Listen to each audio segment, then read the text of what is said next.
Que la capitale l'a mené ailleurs. Il a dit fait une sortie médiatique. On évolue. 2, 3, 4 jours après, on fait un rétropédalage pour vérifier. On vérifie. Quelles sont les institutions budgétaires, tout ça. Donc nous avons l'incivisme routier de la part des conducteurs de véhicules. Nous avons les routes secondaires qui n'existent plus. Et aussi la police de circulation routière y est aussi pour quelque chose. On va y revenir. Vous trouvez des responsables de la République avec des armes achetées avec l'argent des contribuables qui sont sur l'essence interdit en train de menacer les citoyens qui sont sur la bonne voie. Et vous avez ce responsable-là, il est adossé à son siège de derrière, toujours au téléphone. Qui dit mot. Il dit, non mais il est tout content. C'est aussi ça une jouissance. Il y a lieu d'organiser le recensement et penser la deuxième mesure. Une seule route reliant l'est à l'ouest, je parle du boulevard, et pourtant rien que sur la rivière Ndjili. Mais on peut poser 3-4 ponts. 2 ponts vers Petro-Congo, 2 autres au-delà de Ndjili Brasserie, de façon à relier les centres-villes. Je crois qu'avec la construction du rocade, ça va faciliter la tâche. Ça va faciliter, mais en attendant, il n'y a pas de solution immédiate. Ok. C'est un casse-tête qui continue. Très bien. Nous allons suivre ces dossiers. Hein. C'est la raison, on est bien fondé même de cette émission, en toute vérité, parce que nous sommes là pour dire la vérité et rien alors que la vérité. Mesdames, Messieurs, merci de nous rejoindre dans votre magazine en toute vérité habituellement présenté, vous le savez, par Blaise Boko qui sans aujourd'hui n'est pas avec nous parce qu'il a pris son congé annuel. Au menu de votre magazine en toute vérité, aujourd'hui nous allons parler du retrait ou repli stratégique des troupes du M23 AFC d'Ouvira. Que cache justement ces retraits unilatéral à Uvira? Nous allons en parler tout à l'heure dans cette émission. Également, nous allons parler des infrastructures à Kinshasa. La réhabilitation des routes rime avec les embouteillages. À quand la fin des travaux, des chantiers qui ont été ouverts ça et là à travers la ville de Kinshasa, surtout à l'approche des festivités de fin d'année, et de quoi sera fait les paniers de la ménagère à l'occasion de fêtes de la Saint-Sylvestre et de Noël. Ce sont des questions qui seront donc sur cette table. Avec nous sur ce plateau, les historiens du présent, ces chroniqueurs maison. À mon extrême droite, John Nwabika, bienvenue. Merci Blaise, merci également aux dames et messieurs qui nous suivent. Merci Oscar. Oui, c'est normal, c'est Oscar aujourd'hui. Et à sa gauche, nous avons l'honneur d'avoir également, après l'émission à la fois dernière, Eddy n'était pas avec nous, Eddy Tchala, bienvenue. Merci Oscar, merci à nos téléspectateurs. Et à la gauche d'Eddy Tchala, Cédric Kenina, bonjour et bienvenue. Merci beaucoup Oscar Mbal et merci à nos téléspectateurs. Et nous retrouvons après un beau bout de temps notre consoeur Anita Luambois, l'unique femme qui est avec nous. Bienvenue Anita. Merci Oscar, merci aux téléspectateurs qui vont nous suivre dans ce débat. Merci. Et à mon extrême gauche, les grands Moufouingué. Bienvenue dans ce plateau. D'ailleurs, vous êtes parmi les fidèles historiens du présent. Merci beaucoup Oscar. Bienvenue à nos nombreux téléspectateurs qui nous suivent d'Ouvira, de Luvungi et même Moutaroulé sur la plaine de la Ruzizi. Justement, les grands Moufouingué, vous commencez par saluer tous nos compatriotes qui sont pris en étau dans la partie orientale de notre pays. L'AFC M23 a annoncé unilatéralement son retrait de la ville d'Ouvira, un retrait unilatéral. Qu'est-ce qu'a justement cette annonce? Qu'est-ce qui est en train d'être tramé derrière cette annonce? Avant de dire ce qui se trame derrière cette annonce, il essaie de rappeler les faits. Quelques jours après la signature de l'entérinement de l'accord de Washington, l'encre n'avait même pas séché, je veux dire l'encre de la signature de l'accord de Washington, que l'AFC M23 a décidé d'attaquer Uvira et même de l'occuper. Il s'en est suivi une condamnation presque mondiale. Je vous rappelle la réunion du Conseil de sécurité où l'ambassadeur américain a pris parole. Il était presque clair c'est le Rwanda qui a tout planifié, c'est le Rwanda qui a tout mis en œuvre pour attaquer la ville stratégique d'Ouvira. Il s'en est suivi beaucoup de réactions. Je commence par la première réaction. La position du gouvernement de la République portée par son Excellence Mouyaya Katembwe, le retrait d'Ouvira relève d'une diversion et même des non-événements. Le ministre Mouyaya s'est posé une série de questions qui le rend presque dubitatif. Je reprends le ministre Mouyaya. Quand il se pose par exemple la question de savoir comment vérifier si effectivement les M23, l'AFC M23 s'est retiré d'Ouvira. Quel est le périmètre de ces retraits? Poursuit le ministre. S'agit-il d'Ouvira ou bien des autres zones aussi occupées par les rebelles? Et le ministre burundais des Affaires étrangères dit non, ces prétendus retraits est une stratégie juste pour desserrer la pression que le monde entier exerce autour du Rwanda. Donc sa valeur de diversion encore, voyez-vous. Et une autre réaction, c'est celle de l'ambassadeur, de Madame l'ambassadeur des États-Unis ici. Lucie Tamlin. Oui, Lucie Tamlin. Elle a suivi comme tout le monde, mais elle estime qu'après ces retraits, et là c'est une convergence avec Olivier Nduingere, après ces retraits, il faudra retourner à Doha pour mettre tout le monde d'accord. Donc les négociations devraient reprendre. Voilà les réactions. Mais l'analyse du pseudo, je veux dire les faux retraits d'Ouvira, veut dire quoi? Oscar, le message c'est dans la triangularisation, je veux dire. Le vice-président américain, J.D. Vance, je crois, fait un coup de fil à Kagame. Curieusement, c'est l'AFC M23 qui se retire. Il faut comprendre que l'ordre il y a eu la pression américaine. Oui. C'est le vice-président qui a fait un coup de fil à Kagame. Un coup de fil à Kagame, mais curieusement, l'AFC M23 présenté comme problème congolo-congolais, il se retire. Donc, l'émetteur, ce sont les États-Unis qui instruisent Kagame, et Kagame instruit à son tour l'AFC M23. Là, vous rejoignez Patrick Mouyaya, le non, ministre de la cette triangularisation voudrait dire que Mmh. les États-Unis savent ce qu'ils font, tout est clair, et il faut dire que cet ordre que Washington a donné à l'AFC M23, à mon sens, rend inutile les processus de Doha. Et je donne raison au président de la République. Je dois vous rappeler ici que dès le début, Félix Tshisekedi ne voulait pas négocier avec ceux qu'il qualifiait des pantins. Parce que le président estimait que l'AFC M23 égale le Rwanda. Mais avec ces coups de fil, tout est clair. Les grands Moufougué, je veux vous interrompre, vous allez revenir après. Kenina, j'ai vu quand les grands Moufougué a dit que cet appel, ces coups de fil de l'administration américaine à Kagame annulent pratiquement les efforts ou l'accord de paix de Doha. Vous partagez cet avis? Oui, dans une certaine mesure, d'autant plus qu'après la signature de l'accord de Washington, vous étiez présent, je crois qu'on devrait en principe unifier ces processus. L'accord de Washington a enlevé toute la substance du processus de Doha, parce que on se rend en évidence aujourd'hui qu'il y a une certaine unité des commandements dans l'axe AFC M23 et forces spéciales rwandaises. C'est Paul Kagame qui est aux commandes et c'est lui qui détient seul les leviers des commandements pour la partie qui est occupée par notamment ces troupes. J'aimerais un peu revenir sur les retraits dont il est question de notre émission de ce soir.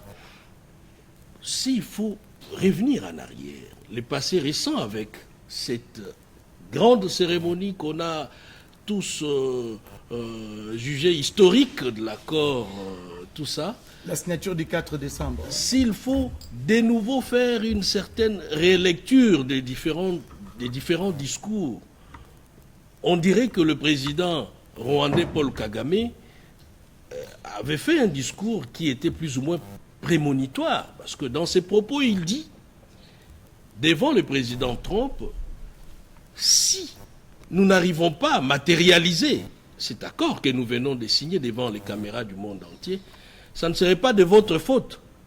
La faute nous reviendrait nous. Nous cacher quelque chose. Mais pour les initiés, ceux-là qui ont l'expérience des différents discours de Paul Kagame, on savait désigner les coupables dès le départ. Et aujourd'hui, on se rend en évidence que Paul Kagame était prêt à fouler aux pieds.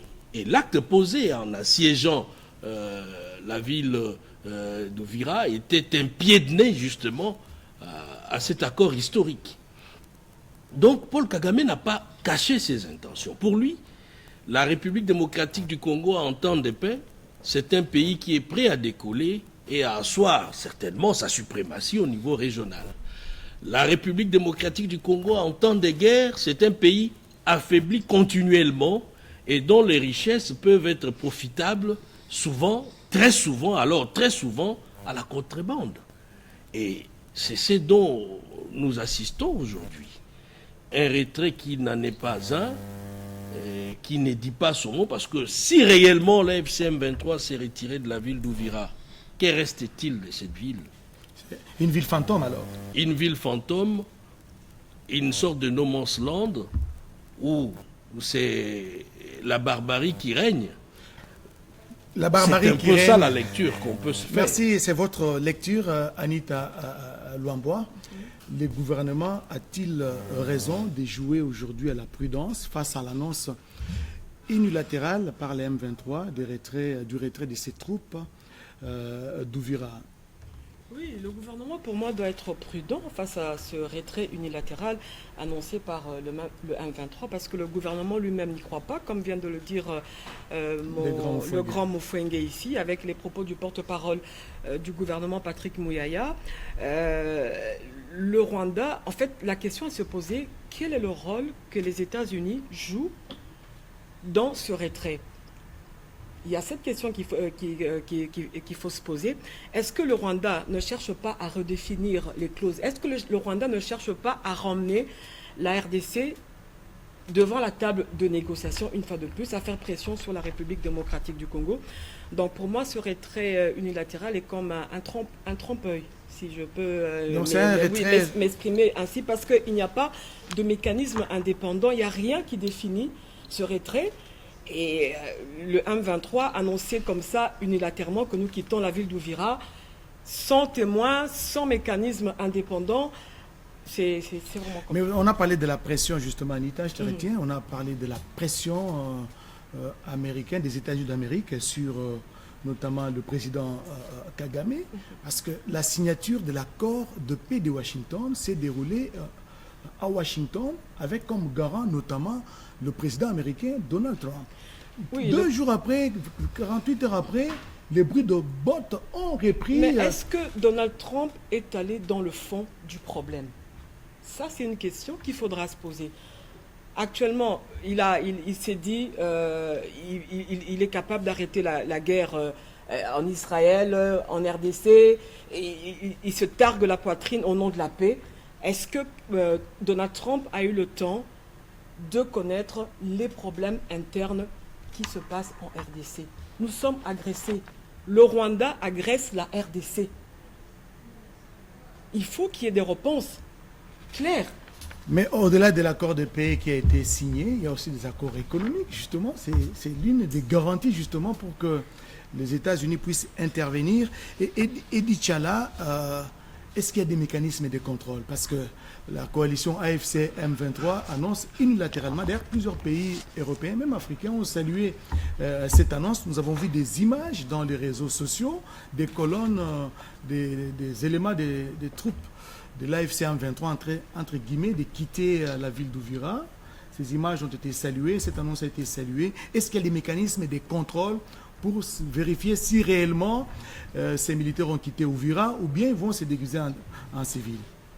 Oui, disons que il faut être hypocrite pour saluer ce retrait, il est des choses qui se confirment de plus en plus. Moufouengue disait tout à l'heure que ce qui est arrivé devrait complètement supprimer le processus de Doha. C'est un point de vue que je partage totalement. Au Conseil de sécurité, l'ambassadeur américain prend la parole. Il dit que la guerre est pensée par le président Kagame, donc intimement lié au président Kagame. Il pense la guerre et dans la stratégie, il trouve quelques Congolais qui peuvent l'accompagner dans sa démarche. Mais c'est lui qui pense, c'est lui le cerveau moteur de la guerre. Il imagine ce qu'il doit faire. Pour que ça réussisse, je dois trouver quelques aigris en RDC auxquels je vais faire porter les chapeaux, mais les armes, les hommes, c'est moi qui les envoie. Et les aigris dont vous parlez, c'est Nanga Oui, Nanga, ils sont nombreux. Nanga. Et puis les professionnels, comme les Bissimois. Bissimois est un professionnel de rébellion. Il était là à l'AFDEL, il était au RCD, il est au Kunda Batouare, tout ça. Il est là, il est tout content dans ce rôle que le Rwanda lui a confié. Mais il finira par payer, ça c'est sûr. Le retrait du Rwanda de la RDC, parce que c'est de cela qu'il s'agit. Le Rwanda subit, pour la première fois, il faut l'avouer, une pression internationale claire. On sait que c'est toi qui mets le désordre dans la RDC, il faut retirer tes troupes. Ça, c'est vraiment un grand pas que nous avons réussi à franchir. Maintenant, il faudrait qu'on aille dans les actes. Quand Vance appelle Kagame, il lui dit retire tes troupes. Le lendemain matin, certainement que Kagame aussi a appelé Nanga dans la nuit. Retirez, faites quelque chose, oui. Nanga se réveille et dit, bon, écoutez, on a dit qu'il faut qu'on retire les troupes. Et puis, nous allons faire une diversion. Nous allons montrer aux yeux du monde que nous optons. Mais ils oublient que 3-4 jours auparavant, ou bien au soir du 4 décembre, c'est l'AFC M23 qui disait que nous ne sommes pas concernés par le processus de Washington.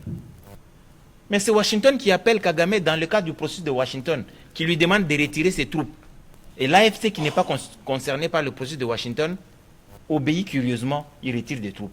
Donc c'est un mensonge qui est à découvert. Il faudrait carrément qu'on arrive à convaincre Paul Kagame de sortir ses troupes de la RDC et la guerre sera terminée. Et non seulement d'Ouvira, mais de toute la RDC. De la RDC. Oui, un instant. Qui est soutenu par cette duplicité américaine, justement, qui souffle au chaud et au froid aussi en même temps. Ça c'est votre point de vue, Anita. Ouais. C'est votre point de vue. Merci, Edi Tchala. Je vais revenir à vous d'un moment à l'autre. Les grands, plutôt John Wabika, Edi n'a pas vraiment... Il a effleuré la réponse à cette question que je lui ai posée. Est-ce qu'il existe des mécanismes de vérification, des contrôles de ces mouvements de retrait des troupes de la coalition AFC M23 d'Ouvira? Ou bien on se contente seulement des images, des vidéos qui circulent dans les réseaux sociaux, disant qu'ils se sont retirés, voilà.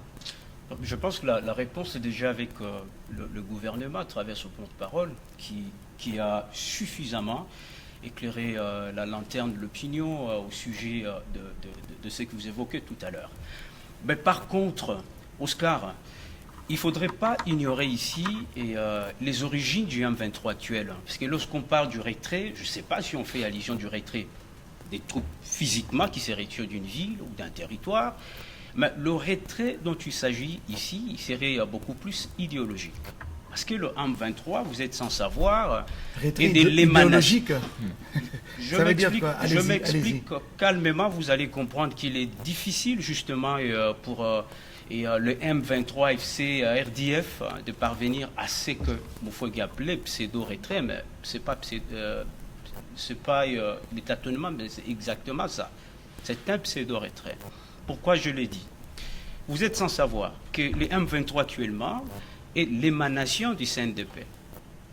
Et le CNDP avec Laurent Nkunda, comme vous l'avez évoqué ici, avait des revendications autour de ce qui fait justement cette dénomination du M23, les accords du 23 mars 2009. Mais qu'est-ce qu'il revendiquait justement?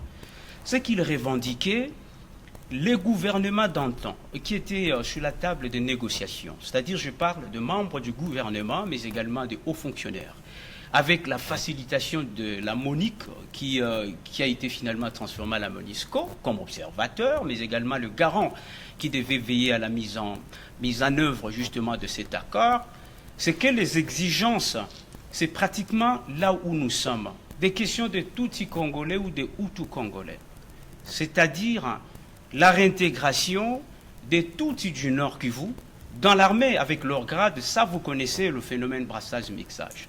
Mais est-ce que ces mouvements a renoncé justement à cette démarche-là? C'est difficile, je dirais non même, parce que ça consiste l'idéologie, justement, je parlais ici, de Paul Kagame. Rappelez-vous, alors réfugié rwandais en Ouganda, qui voulait rentrer dans son pays justement pour, selon lui, sauver les Tutsis qui seraient marginalisés. Alors, la difficulté ici, c'est qu'on nous a intériorisé la notion de communauté dont nous ne faisons pas partie. Dans les communautés, c'est pratiquement, vous savez, c'est le jargon officiel du mécanisme du système des Nations Unies.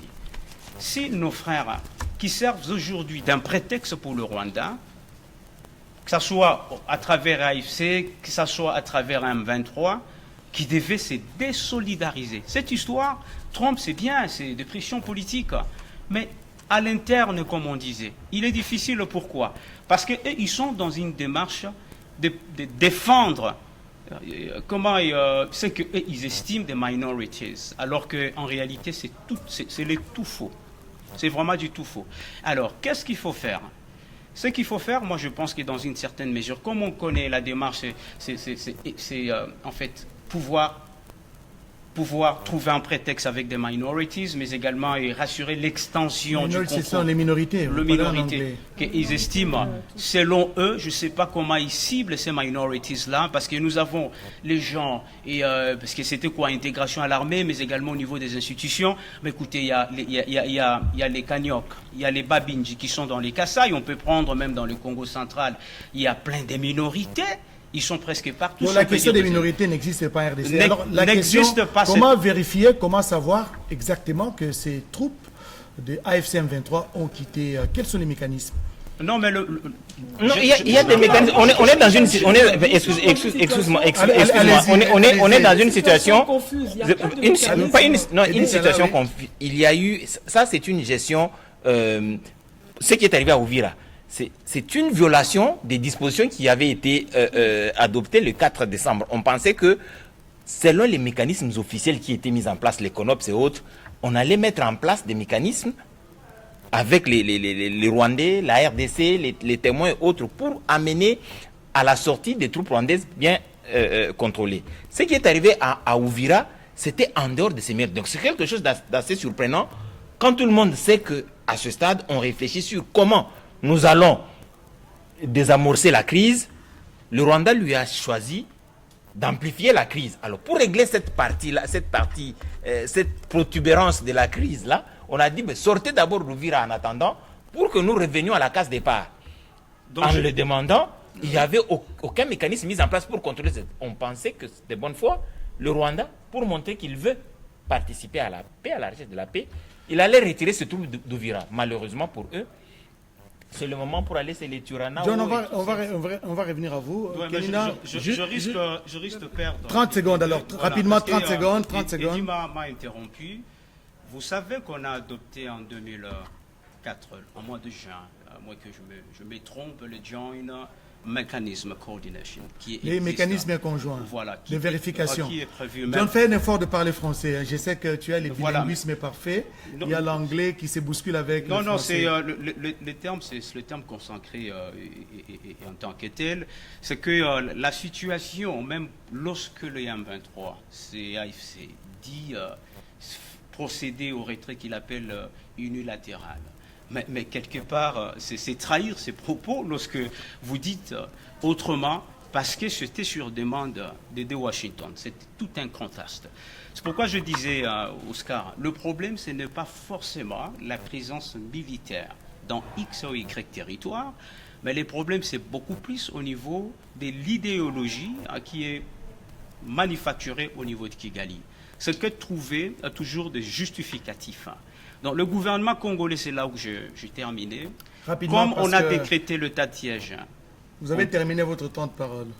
Non, mais Allez-y, je te donne 10 secondes. Voilà. 10 secondes pour terminer. Ce que le gouvernement devait faire, c'est pas tout simplement à procéder à constater, comme on constate là, qu'il y a les M23 qui a déclaré au niveau de l'Ouvira, mais également la diplomatie, c'est bien. J'ai beaucoup admiré les élans du gouvernement lorsqu'il parle des fronts.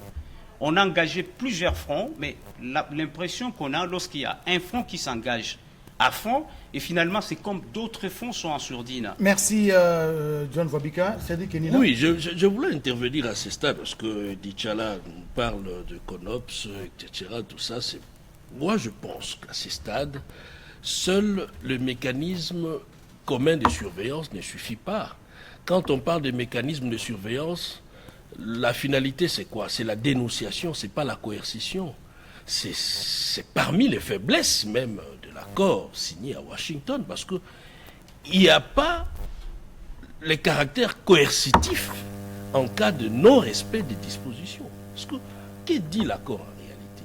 Au-delà du volet économique, c'est la cessation immédiate des hostilités. Qui dit cessation, c'est-à-dire c'est la fin de la guerre et les débuts, notamment du désengagement de troupes rwandaises, concomitamment, là encore c'est un flou qui est jeté dans l'accord, concomitamment avec la traque des FDLR qu'on ne trouverait nulle part en République démocratique du Congo, et s'il serait là, ça serait certainement la partie occupée par l'armée rwandaise. Donc ce qui manque à l'accord, c'est le caractère coercitif. Non, mais ça, c'est Qui dit caractère coercitif doit être assorti des sanctions en cas de non-respect. On demande aux troupes rwandaises de sortir d'Ouvira. Je l'ai dit tantôt, c'était un pied de nez à l'accord. Mais quelles en est les sanctions? Quelle en est la sanction pour une partie qui ne respecte pas un engagement historique tel que Kenina l'accord s'est bien de dit, Washington? les grands Il n'y Moufongué. en a pas. Les grands Moufongué, une réaction à chaud par rapport. Mais moi, je m'imagine, hein, je ne vais pas vous orienter. Je sais que la garantie de l'accord, c'est les États-Unis, c'est les Qatar. Non, mais Par l'accord en Et lui-même, Bichala, il est je coercitif. vais te donner la parole. Revenons, les grands Moufongué. L'accord, l'une de ses faiblesses, c'est les caractères Non coercitifs. non coercitifs. Pas de contraintes en cas de violation, de non-respect des engagements. Pacte sunt servanda, disaient les latins. Ça veut dire quoi? Pacte sunt servanda. Pacte sunt servanda ou servanda, ça dépend du latin ecclésiastique ou le latin classique, ça dépend.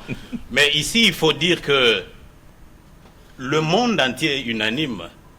Et ce qui s'est passé à Uvira est une triple violation. Violation de l'accord de Washington, violation de l'accord cadre de Doha, dont l'une des affirmations centrales, c'est le cessez-le-feu. Violation de la 2773, je veux dire résolution du Conseil de sécurité, dont l'une des affirmations est très claire. Retrait immédiat et sans condition de troupes rwandaises. C'est pourquoi j'ai dit même aller à Doha. C'était une inutilité. Tout était réglé dans le cadre de cette résolution. Je l'ai rappelé ici. Et j'ai dit que le président de la République avait raison. Quand il disait « je ne veux pas négocier avec ces gens, ce sont des pantins ». La position américaine donne raison au chef de l'État. Qu'est-ce qu'il faut faire? Vous avez suivi l'ambassadeur américain au Conseil de sécurité. Nous avons tous les moyens. Nous les utiliserons le moment venu pour ramener de l'ordre. Et ce moment, c'est quand? Exactement, parce que la population souffre dans la partie. Oui, mais Oscar, la population souffre. La garantie, c'est quoi? Mais malheureusement, c'est une garantie morale. Je reprends Austin. Quand dire c'est faire? Je prends les États-Unis à leur propre mot. Nous disposons de moyens. C'est maintenant. À Moutaroulé, on a tué des gens sur la plaine de la Ruzizi. La catastrophe humanitaire, 30 000 réfugiés à Bujumbura. Vous avez lu le communiqué du ministre de l'Intérieur du Burundi. Il demande à nos compatriotes qui étaient réfugiés là-bas de quitter Bujumbura, de rejoindre le centre de transit à Gatumba. Et ceux qui étaient à Baraka, qui se dirigent... Voilà autant de problèmes. C'est maintenant que l'Amérique doit mettre fin à l'hypocrisie. Moi, j'ai dit tout est clair. J'avais fait un débat avec John Ye la fois passée, excusez-moi, quand j'ai dit que Les États-Unis étaient le cerveau moteur de cette guerre. Tu as la réponse maintenant. Et ils ont la réponse pour mettre fin à cette situation. Tout est clair maintenant. Et Ils peuvent John dire... ne partage pas cet avis, John Wabika. Non, mais malgré que... J'ai monté la triangularisation. On dit à Kagame, fais ceci, et c'est le M23 qui sort. Mais tout est clair. Tout est clair. Ce sont les États-Unis qui John, font tout. Anita voulait ajouter quelque chose. Moi, je me dis, ça fait combien de temps que nous parlons du problème RDC-Rwanda? Ça va faire plus de 30 ans. Combien de fois Paul Kagame a violé les accords? C'est depuis l'époque de Laurent Désiré Kabila, Joseph Kabila. Aujourd'hui, nous sommes à l'époque de Félix Tshisekedi. Kagame continue à violer les accords plusieurs fois. Moi, je Et me sur dis, la barbe de la communauté internationale, notamment des États-Unis, de la oui, avec la France. bénédiction de l'Union européenne et des États-Unis. Si. Je me dis que Paul Kagame a un plan dans sa tête. Il est déterminé à l'accomplir. C'est l'extension de l'empire Ematuti. Je pense, Eddie Chala. je pense plutôt que Kagame n'avait pas auparavant signé un accord de ce type depuis. Il avait réussi depuis tout ce temps à se cacher dans l'ombre.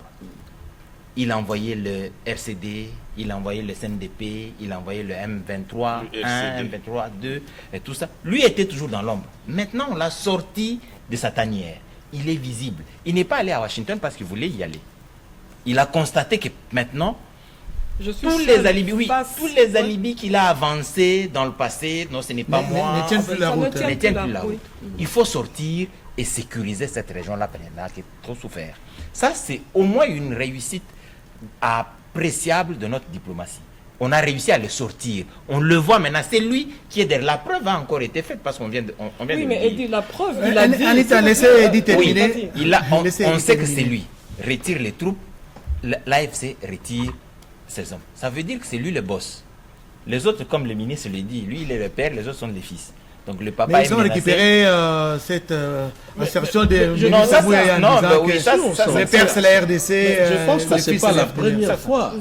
L'on se souvient de l'époque où Obama, on se souvient du coup de fil d'Obama. Oui. C'était pratiquement le même schéma. En 2012. En 2012, Obama qui appelle Kagame, c'est le M23 dans sa première version qui quitte Goma. Donc c'est pour dire que cela ne change pas grand-chose. Nous devons pousser la logique beaucoup plus loin. Comme l'a dit Mufwege, réclamer les départs sur notre territoire des troupes rwandaises. Parce que si on se contente de ces mécanismes de surveillance, parce que ils ont installé les mécanismes déjà de fait. Il y défense a la résolution à l'intérieur de, notre territoire, territoire, oui. en violation du droit international. Oui, Tout à mais fait. on a réussi justement à convaincre le monde entier que le Rwanda a violé. Et puis Ça, c'est c'était un pas. Parce que depuis, on ne parlait pas du Rwanda. On parlait toujours des questions congolo-congolaises qu'il faudrait régler. Maintenant, au moins, on parle de cette violation de façon très claire. Mais c'est toujours la parlotte, on a besoin Oui, d'actes. oui, C'est la non, parlotte. non, oui. Voilà. On devrait pousser à l'international, on répond. Un petit mot et puis John Wabika va parler. Dans une interview sur une chaîne internationale où il affirmait que Goma l'appartenait, le nord et le sud Kivu. Si vous voulez avoir Dans cette les partie frontières de l'indépendance. voilà, ça l'appartient, donc il faut négocier avec lui. Donc ce sont des propos graves. Non, mais je crois il disait que si moi je suis... Bon, il donnait... De toute façon, on sait que c'est lui qui est là-bas. On n'a pas à se voiler la face. Mais seulement, la communauté internationale a une façon assez hypocrite. Ça, c'est comme ça, de façon assez hypocrite de procéder. Mais nous avons franchi des pas de géants sur le plan diplomatique. Et je crois que Kagame, son malheur aujourd'hui, c'est que il va devoir justifier tout ce qui se passe dans l'Est. Il répondra et ses hommes répondront pour tous les dégâts Voilà. qui ont lieu Eddie en Chala, RDC. il Il a réussi à répondra. épargner. Il passe pour le leader. Je ne sais pas qui l'a désigné comme porte-parole ou représentant de tous les Tutsis à travers le monde. Vous avez suivi les Tutsis congolais ici sur la RTNC dire qu'il n'avait jamais donné mandat à Kagame d'interférer ou d'intervenir en leur faveur, quelles que soient les Mais il veut circonstances. protéger les Tutsis qui sont sur la plaine de la Rosière. Oui, c'est ce qu'il dit. Personne ne lui a donné ce mandat. Il envoie les militaires, les protéger, ça veut dire tuer d'autres Congolais et créer en réalité une situation explosive. Parce que s'il le fait et qu'il repart, il y aura des expéditions punitives. Ça, c'est une conséquence logique. Il faudrait laisser la République démocratique du Congo régler ces problèmes. Les débats restent ouverts. Encore que Edi Tchala. l'insécurité des Tutsis en RDC, c'est Paul Kagame. C'est lui qui organise des missions d'assassinat des Tutsis en RDC pour justifier sa présence continuelle en RDC. On les massacre, c'est pourquoi je suis là-bas. Alors que les massacres, en réalité, sont organisés, planifiés et réfléchis par lui-même. Voilà donc des expéditions punitives avec des escadrons de la mort qui sont envoyés à travers la RDC pour punir, pour tuer. John, nous sommes en train de terminer cette première. Avant, peut-être que je vais te donner 30 secondes parce qu'on doit parler d'autre chose. Quelle est l'attitude qu'il faudra adopter, que le gouvernement congolais devra adopter face à ces retraits qui est réel ou un piège stratégique vis-à-vis du pays? Moi, je crois que l'attitude, c'est inhérent, si vous voulez, à certaines informations que distille Paul Kagame lui-même. Parce que c'est de lui qu'il s'agit. Kagame, apparemment, c'est quelqu'un qui est affaibli, qui cherche la sortie des crises pour lui-même. Plusieurs fois, Kagame a fait des sorties médiatiques renseignant qu'il n'est pas seul qui pille au Congo. Ils sont nombreux, il y a des pays où ils vont. C'est médiatisé, c'est connu de tout le monde. Ce sont des informations qui donnent. S'il faut sanctionner, il faut sanctionner les destinataires finaux. Mais c'est un marché. Combien de fois on doit le rappeler ici? Parce que la mission, je vous ai dit, la guerre n'est seulement pas de guerre asymétrique, mais c'est aussi identitaire. Outre la guerre identitaire, c'est également la guerre économique. Si vous parlez de l'économie, c'est un marché à l'offre, la demande. Qui finance la guerre? Le Rwanda, quel budget pour financer autant d'années de guerre en RDC? Vous voyez déjà comment l'Ukraine peine à mobiliser l'Union européenne pour résister à la guerre. Ce n'est pas évident. C'est qu'il faut s'interroger. Il y a des bonnes volontés qui vont dans le sens de la déstabilisation de la RDC pour des raisons X ou Y, et qu'ils financent. Kagame a donné des informations. Le Congo devait, je ne sais pas s'il n'a pas encore fait ça, mais sinon, il faut le faire. Saisir d'une manière formelle la Cour internationale de justice chargeant les concernés. Ça, c'est très important. Mais je parle de Kagame, c'est clair. Si vous dites que les autres sont... Et c'est parmi les attitudes à prendre au niveau local, au niveau du pays. Ça, c'est au niveau judiciaire. Parce qu'on a parlé des fronts économiques, des fronts et tout ça. Mais ça doit partir soudainement. Ça ne peut pas finalement attendre parce que, il y a le mécanisme qui évolue, on observe. Et puis, pour clore mon propos, Oscar, moi, je ne suis pas tout à fait d'accord lorsqu'on impute toute une nation sous prétexte qu'il y a des gens qui sont des candidats à un lobbying X ou Y. S'il y a un sénateur américain ou deux, quatre, qui défend les intérêts du Rwanda et qui défendent où il y a un courant idéologique démocrate ou tout ça qui soutient la guerre au Congo ou la partition de la RDC, il ne faudrait pas imputer aux États-Unis d'Amérique. Aux États-Unis Là, d'Amérique. vous prenez à contre-pied les grands. Absolument, il doit le reconnaître. Donc ça se passe aussi au Congo pour dire que s'il y a aujourd'hui des Congolais qui se font recruter à un mouvement agresseur, dire que voilà, c'est l'attitude de tout le Congolais. Merci beaucoup, les grands. Je ne pense pas que vous allez. C'est pas pour réagir par rapport à ce qu'il a dit. L'attitude au niveau du pays face à ces retraits trompe-l'œil, qualifiés de trompe-l'œil. Nous ne pourrions pas clore ces chapitres du pseudo-retrait de l'AFCM 23 d'Ouvira sans évoquer un dispositif qui va revenir et dont les résultats est mitigé. Vous avez appris que le mandat de la MONUSCO a été renouvelé. La MONUSCO a été chez nous, ça fait plus de 20 ans. Mais les résultats au rendez-vous, je crois qu'il est discutable, vous le savez. Mandat renouvelé d'un an, c'est-à-dire jusqu'au 20 décembre 2026. Mais la ministre d'État des Affaires étrangères, Thérèse Kayikwamba, lors de la réunion du Conseil de sécurité des Nations Unies, avait, au nom de la RDC, sollicité un mandat plus robuste de la MONUSCO. Mandat robuste voudrait dire quoi? Parce que j'ai lu ce renouvellement est focalisé plus sur l'accompagnement des processus de paix. Washington, Doha et le reste. Deuxièmement, vous savez que les États-Unis sont en train de diminuer leurs allocations budgétaires. Il faut des pays contributeurs pour donner à cette MONUSCO, dont nous attendons un rôle robuste, les moyens. Le même secrétaire général des Nations Unies avait dit jadis que la MONUSCO était mieux équipée que même le FARDC.